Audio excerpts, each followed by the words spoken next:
Hello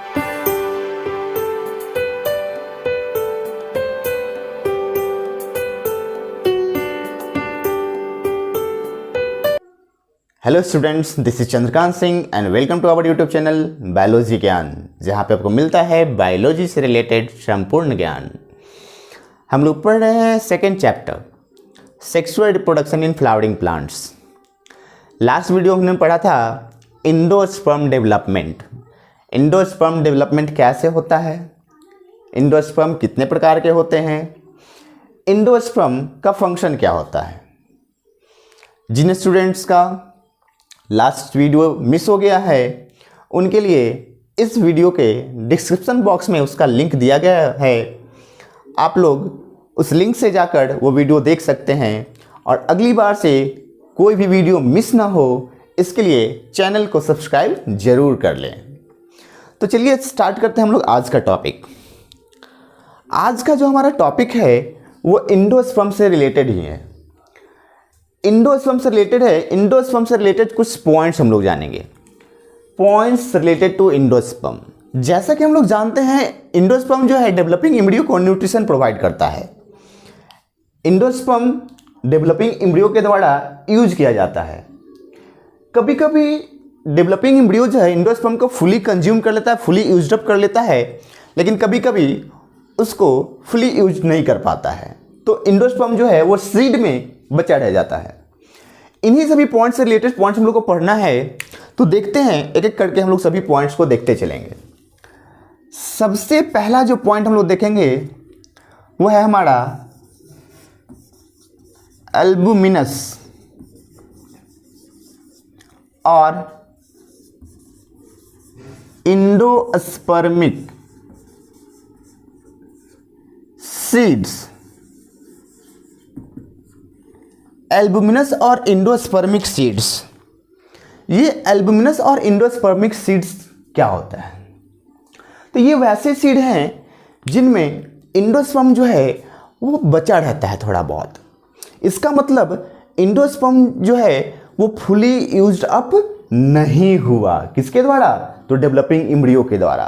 तो जब developing embryo के द्वारा एंडोस्पर्म फुली यूज्ड अप नहीं होगा, पूर्ण रूप से यूज नहीं होगा, तो थोड़ा बहुत जब एंडोस्पर्म अगर सीड में बचा रह जाएगा तब हम वैसे सीड को कहेंगे एल्बुमिनस और एंडोस्पर्मिक सीड बोलेंगे। लिख लेते हैं इसमें कैसा सीड होगा ये। सीड्स हैविंग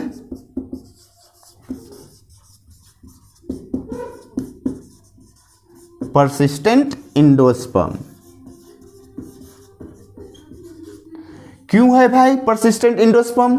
क्योंकि एंडोस्पर्म जो है वो यूज नहीं हुआ है। एंडोस्पर्म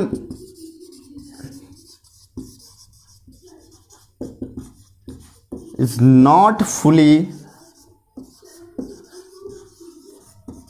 यूज्ड बाय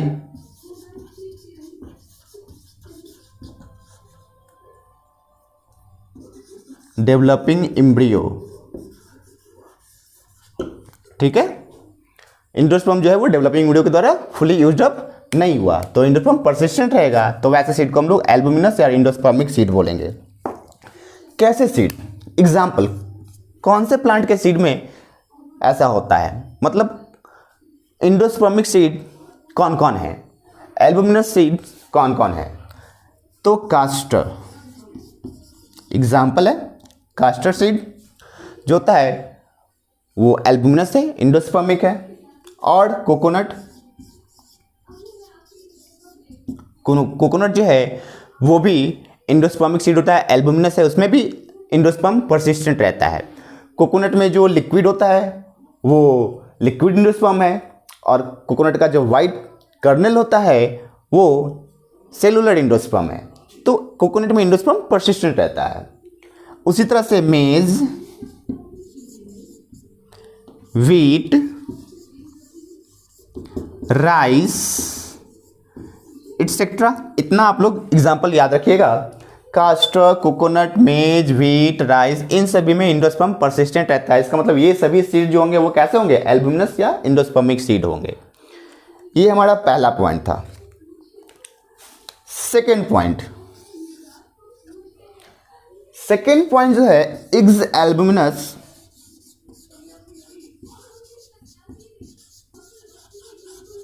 और non endospermic.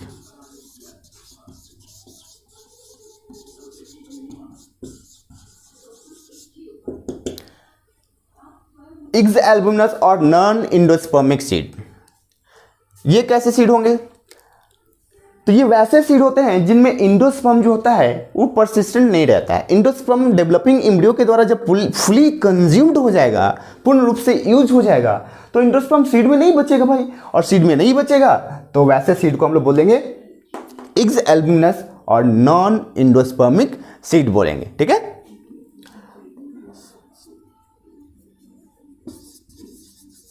Seeds without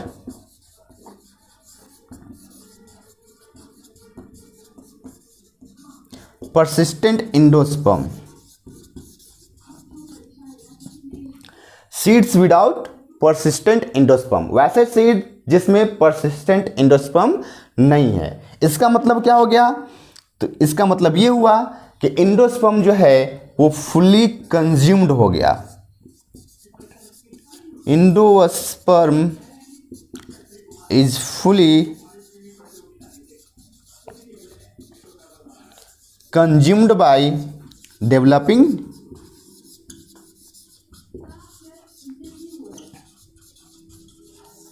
embryo। Endosperm जो है वो फुली कंज्यूम्ड हो जाएगा डेवलपिंग एम्ब्रियो के द्वारा, तो सीड में इंडोस्पर्म नहीं बचेगा, तो वैसे सीड को हम लोग इग्स एल्बुमिनस और नॉन इंडोस्पर्मिक सीड बोलेंगे। ठीक है, इसका एग्जांपल देखते हैं। इसका एग्जांपल क्या होगा?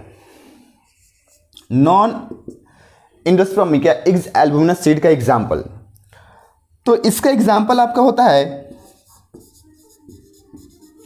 ग्राउंडनट, ठीक है, cucurbits,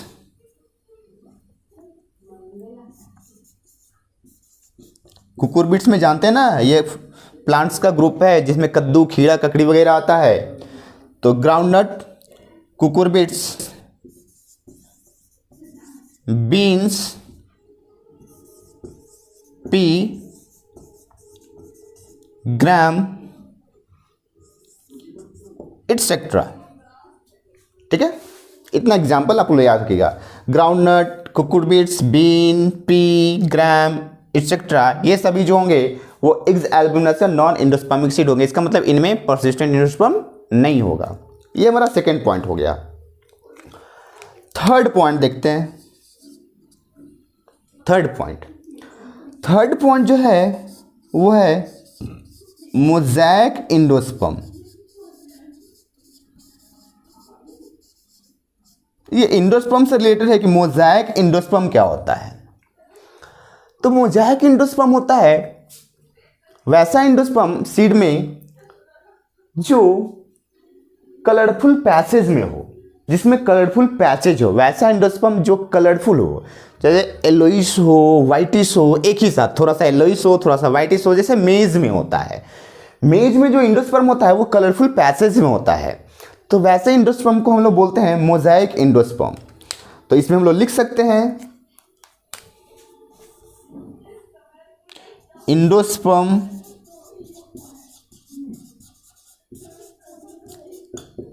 having colourful patches, endosperm having colourful patches. Mosaic endosperm कैसा होगा? तो वैसा इंडोस्पर्म जिसमें कलरफुल पैचेज होगा उसको हम लोग मोज़ेक इंडोस्पर्म कहेंगे।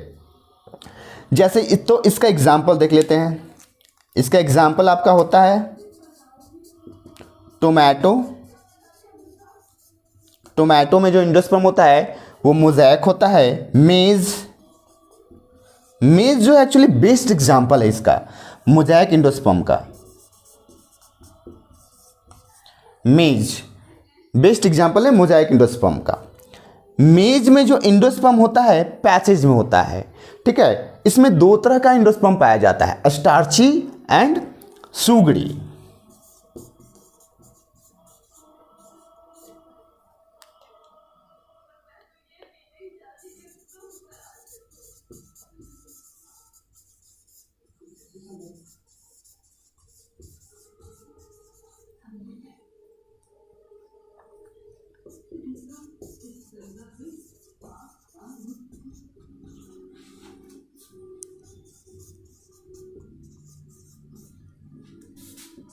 अलग कर देते हैं, लिख देते हैं हम यहाँ पे। Starchy and sugary endosperm is present in maize. Maize में दो तरह का इंडोस्पर्म, स्टार्ची मतलब स्टार्च वाला इंडोस्पर्म और शुगर सब्सटेंस वाला इंडोस्पर्म पाया जाता है। स्टार्ची इंडोस्पर्म अगर पूछा जाए कभी कि स्टार्ची इंडोस्पर्म किस में होता है, मेज में होता है।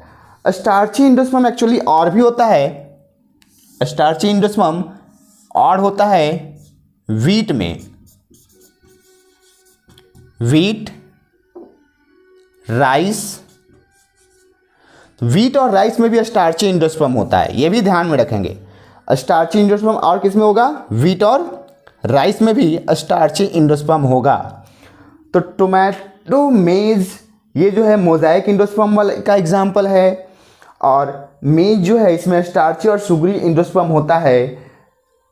और स्टार्ची इंडोस्पर्म का और एग्जाम्पल कौन है, वीट और राइस। अगर पूछा जाए कभी कि स्टार्ची इंडोस्पर्म किस में होता है, तो आप लोग 3 एग्जाम्पल याद रखिएगा, मेज में, वीट में, राइस में स्टार्ची इंडोस्पर्म होता है। इवन मेज में 2 तरह का रहता है, स्टार्ची भी रहता है और सुगड़ी भी रहता है, तो ये भी याद रखेंगे। और मोज़ाइक का मतलब तो समझें कि मोज़ाइक का मतलब क्या होता है, कलरफुल पैचेज में अगर रहे इंडोस्पर्म तो उसे मोज़ाइक कहेंगे। और इसका एग्जाम्पल होता है टोमेटो और मेज। टोमेटो और मेज में कलरफुल पैचेज में रहता है इंडोस्पर्म। ठीक है, समझ गए पॉइंट को। चलिए आगे बढ़ते हैं हम लोग, समझते जाइएगा। अगर वीडियो समझ में ना आए तो बीच में आप लोग पॉज करके देख सकते हैं। यहाँ से तो पूछ नहीं सकते, यहाँ से तो आपका रिप्लाई मिलता नहीं है, वीडियो शूट कर रहे हैं रिप्लाई मिलता नहीं है, तो बस मान लेते हैं कि आप लोग समझ रहे हैं।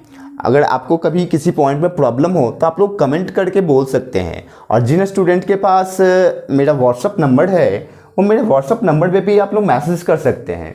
और अगर नहीं है तो आप लोग वीडियो के कमेंट बॉक्स में कमेंट कीजिए, रिप्लाई ज़रूर मिलेगा। ठीक है, अगर किसी पॉइंट में कोई प्रॉब्लम होता है तो कमेंट जरूर करें। तो चलिए हम लोग आगे बढ़ते हैं। 3rd पॉइंट के बाद हम लोग चलते हैं 4th पॉइंट पर।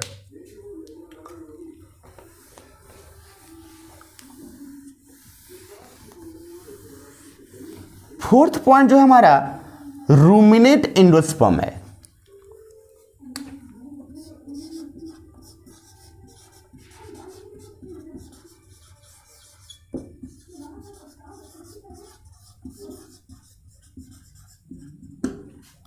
रूमिनेट एंडोस्पर्म, ये रूमिनेट एंडोस्पर्म क्या होता है भाई, तो वैसा एंडोस्पर्म जो रफ सरफेस वाला हो, रफ सरफेस, जिसका सरफेस जो है ना रफ हो, उससे हम लोग रूमिनेट एंडोस्पर्म कहते हैं।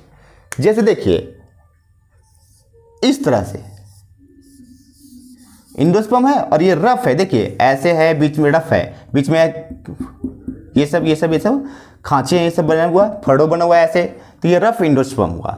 या फिर ऐसे ऐसे ऐसे ऐसे ऐसे ऐसे इस तरह से रहे तो रफ एंडोस्पर्म, ये रफ इसका सरफेस है। तो रफ सरफेस वाला एंडोस्पर्म जो होता है वो कहलाता है रूमिनेट एंडोस्पर्म कहलाता है। तो रूमिनेट एंडोस्पर्म कहने का मतलब एंडोस्पर्म हैविंग रफ सरफेस, लिख लेते हैं इसका। Ruminate endosperm, endosperm having rough surface. अगर एंडोस्पर्म का सरफेस रफ होता है तो उसको हम लोग रूमिनेट एंडोस्पर्म कहते हैं। ठीक है, इसका एग्जाम्पल देख लेते हैं। रूमिनेट एंडोस्पर्म किस में होता है। एग्जाम्पल, बीटल नट या अरेका नट। बीटल नट या अरेका नट सब लोग जानते होंगे, सुपारी जिसका यूज किया जाता है, पान में भी यूज किया जाता है। और इसी सुपारी को हम लोग कसैली भी कहते हैं, जिसका यूज पूजा में किया जाता है। तो ये बीटल नट या अरेका नट ही है जिसको हम लोग सुपारी भी कहते हैं और कसैली भी कहते हैं। तो इसमें जो एंडोस्पर्म होता है वो रफ एंडोस्पर्म होता है। ठीक है, रूमिनेट एंडोस्पर्म होता है इसमें। और इसका एग्जाम्पल है Myristica,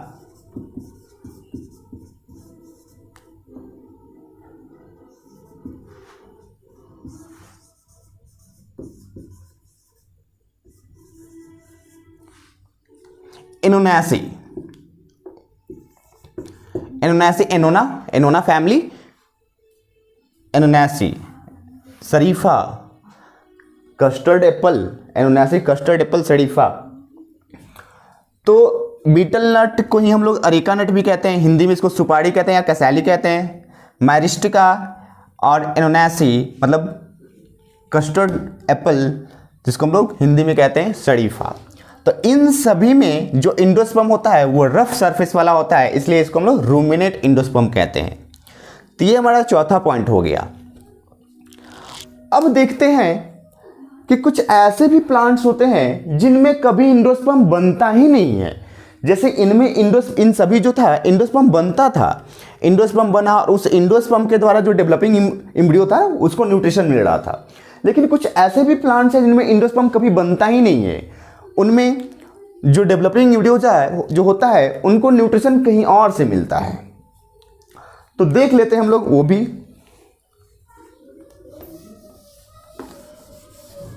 plants in which endosperm formation does not take place. Fourth point में हम लोग पढ़ेंगे, फिफ्थ एक्चुअली होगा। फिफ्थ पॉइंट हम लोग देखेंगे, plants in which endosperm is absent. Plants in which endosperm is absent, वैसे प्लांट जिनमें इंडोस्पर्म एब्सेंट रहता है। इसका आप लोग एग्जाम्पल याद रखिएगा कि कौन से प्लांट्स में इंडोस्पर्म एब्सेंट रहता है। इसका क्वेश्चन पूछा जाता है, यहाँ से क्वेश्चन ऑब्जेक्टिव क्वेश्चन आता है, खास कर कॉम्पिटिटिव एग्जाम में। आपका नीट का एग्जाम हो, एम्स का एग्जाम जो होता था अलग पहले, तो नीट का एग्जाम हो या फिर अदर कॉम्पिटिटिव एग्जाम जो होता है, वहाँ से पूछा जाता है कि कौन से प्लांट में इंडोस्पर्म नहीं बनता है। तो वो देखिए एग्जाम्पल इसका, ऑर्किड, ऑर्किडेसी। ऑर्किडेसी जो है, ऑर्किड तो आप लोग सुने होंगे नाम, ऑर्किड फ्लावर।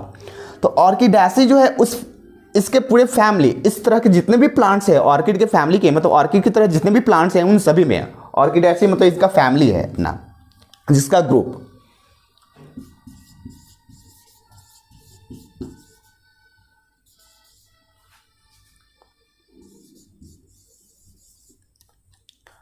पोडोस्टेमेसी। पोडोस्टेमन एक प्लांट है, पोडोस्टेमेसी मतलब इसका भी ग्रुप, इसका जो फैमिली पोडोस्टेमेसी, इस ग्रुप में भी नहीं होता है, इंडोस्पर्म नहीं बनता है। और ट्रापेसी, ट्रापा सुने नाम, ट्रापा नाम सुने, चेस्टनट पानी वाला सिंघाड़ा, पानी फल जिसे हम लोग कहते हैं। तो ट्रापेसी, तो इसके फैमिली का जितना प्लांट, मतलब इस तरह के जितने प्लांट होंगे, ट्रापेसी वाले फैमिली में जितने प्लांट्स होंगे, इन सभी में इंडोस्पर्म नहीं बनेगा। तो इंडोस्पर्म किसमें नहीं बनेगा?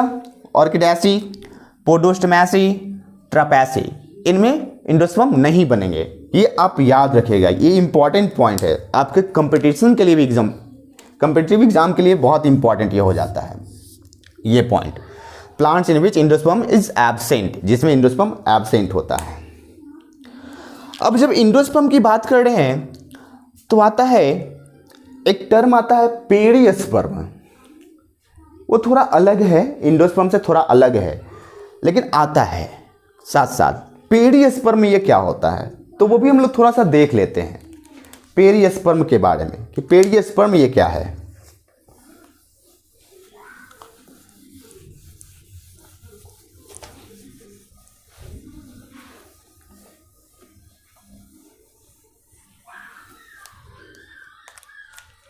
सिक्स पॉइंट में हम लोग पढ़ लेंगे पेरियस्पर्म, या इसे पॉइंट में नहीं अलग ही हम लोग पढ़ेंगे, क्योंकि ये उसका पॉइंट नहीं, इंडोस्पर्म से अलग है ये पेरियस्पर्म।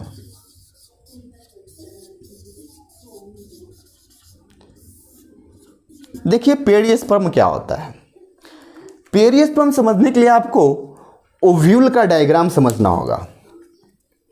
ओव्यूल का डायग्राम आपको याद रखना पड़ेगा, बार बार कहते हैं, पहले जो भी पढ़े आप लोग रिवाइज रखिए, रिवाइज करते रहिए रेगुलर। रिवाइज नहीं करते रहेंगे, भूल जाएंगे, तो आगे हमेशा कुछ ना कुछ प्रॉब्लम होते रहेगी। जैसे हम यहाँ पे, अगर यहाँ पे हम डायरेक्ट बतला दें तो नहीं समझ में। यहाँ पे देखिए पेरिस्पर्म जो है वो न्यूसेलस का बचा हुआ पार्ट होता है। अब न्यूसेलस क्या होता है ये माइंड में होना चाहिए, तो उसके लिए ओव्यूल का डायग्राम आपको पता होना चाहिए। देख लीजिए जल्दी से।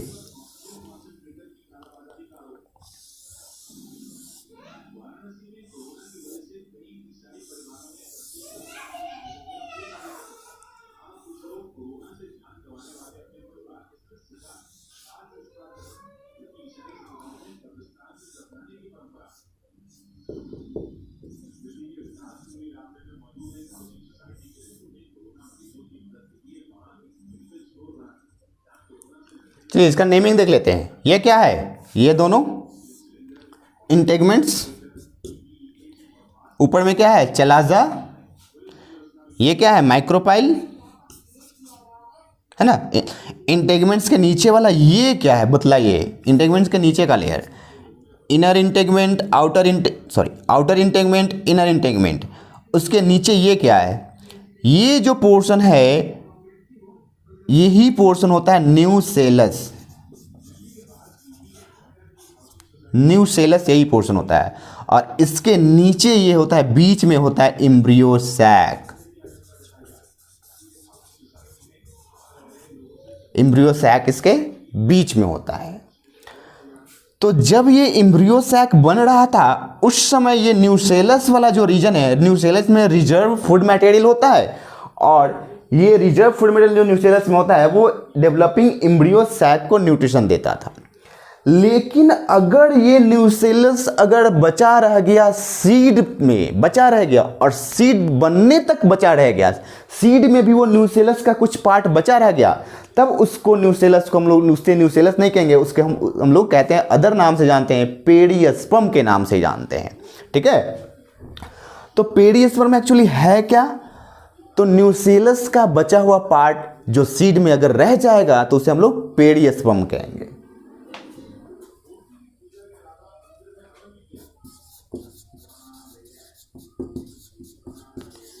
Remaining part of nucellus